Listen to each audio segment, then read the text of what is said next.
భారీ వర్షాలు వరదలతో విలవిలలాడుతున్న తెలంగాణకు జనసేన అధ్యక్షుడు AP deputy CM Pawan Kalyan ₹1 కోటి విరాళాన్ని అందించారు.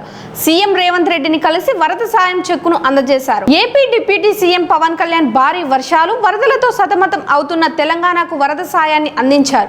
బుధవారం ముఖ్యమంత్రి రేవంత్ రెడ్డి నివాసంలో పవన్ కళ్యాణ్ చెక్కును అందజేశారు. తెలంగాణలో కురుస్తున్న భారీ వర్షాలు వరద సహాయక చర్యల్లో భాగంగా ముఖ్యమంత్రి సహాయ నిధికి విరాళాన్ని అందజేశారు.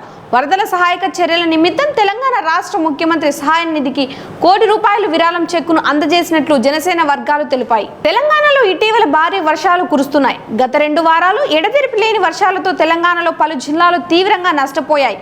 మహబూబాద్, ఖమ్మం జిల్లాలలో గత వారం కురిసిన వర్షాలకు జనజీవనం అస్తవ్యస్తమైంది. అటు వరంగల్, కరీంనగర్, ఆదిలాబాద్ జిల్లాలను సైతం భారీ వర్షాలు తీవ్రంగా నష్టం కలిగించాయి. ఈ నేపథ్యంలో వరద బాధితులను ఆదుకోవడానికి AP deputy CM Pawan Kalyan వ్యక్తిగత నిధులను తెలంగాణ ముఖ్యమంత్రి సహాయ నిధికి విరాళంగా అందించారు.